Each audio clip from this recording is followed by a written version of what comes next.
मिनिटात 30 बातम्या. Powered by बाबा जाधव मसाले, खजिना मराठी चवीचा. अस्सल खा, अस्सल रहा. विधानसभा निवडणुकांच्या पार्श्वभूमीवर पंतप्रधान मोदींनी पश्चिम बंगालमध्ये एक जाहीर सभेला संबोधित केलं. या सभेदरम्यान त्यांनी तृणमूल काँग्रेस आणि मुख्यमंत्री ममता बॅनर्जी यांच्यावर जोरदार हल्ला चढवला. बंगालमधील बदलाचे लक्षण असून तृणमूल काँग्रेस सत्तेतून बाहेर पडेल असंही मोदींनी यावेळी सांगितलं. पंतप्रधान नरेंद्र मोदींनी महिला आरक्षण विधेयकासंदर्भात एक व्हिडिओ संदेश जारी केलाय.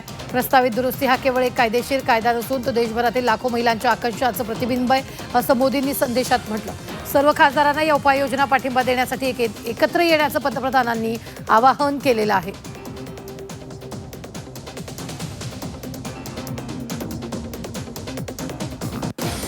पश्चिम बंगालमधील राजकीय वातावरण तापतंय. दरम्यान भाजप अध्यक्ष नितीन नवीन यांनी एक मोठं निवेदन जारी करून ममता बॅनर्जी यांनी त्यांच्या तृणमूल काँग्रेस पक्षावर जोरदार हल्ला चढवला.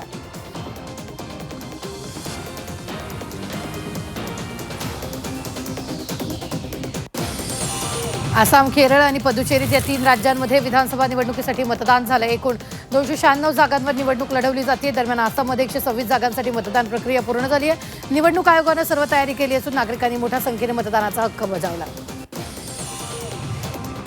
आसाम, केरळ आणि पुदुचेरी या केंद्रशासित प्रदेशात विधानसभा निवडणुकीसाठी मतदान झाले. केरळमध्ये 140 विधानसभा जागांसाठी मतदान प्रक्रिया पार पडली. तसंच मतदानासाठी 3ही राज्यांमध्ये कडक सुरक्षा व्यवस्था करण्यात आली. भाजपनं पश्चिम बंगाल विधानसभा निवडणुकीसाठी आपली 6वी यादी जाहीर केली आहे. भाजपनं कोलकाता पोर्ट विधानसभा मतदारसंघामधून राकेश सिंग यांना उमेदवारी दिली आहे. आजच कलकत्ता उच्च न्यायालयानं राकेश सिंग यांना जामीन मंजूर केला होता. काँग्रेस कार्यालयाच्या तोडफोडी प्रकरणी त्यांना पोलिसांनी अटक केली.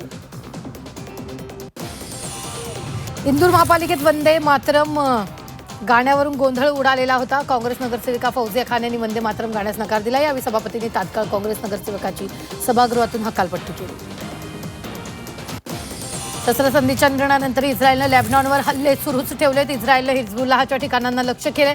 हल्ल्यात आतापर्यंत 254 जणांचा मृत्यू झाला असून इस्रायलनं यावेळी मिनिटभरात एकूण 160 बॉम्ब डागले.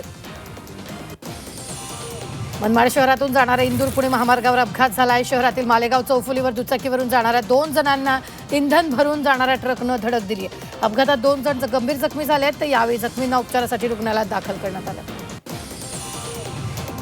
नांदेड पोलिसांनी तब्बल 25 सराईत आरोपींची पायदंड काढली आहे. ग्रामीण पोलीस ठाणे ते पोलीस अधीक्षक कार्यालयापर्यंत आरोपींची पायदंड काढण्यात आली आहे. नांदेड शहरात 3 दिवसात 5 जणांच्या मृत्यूनंतर नांदेड पोलीस ॲक्शन मोडवर आले असून सर्वत्र रेकॉर्डवरील गुन्हेगारांवर कारवाया सुरू आहेत.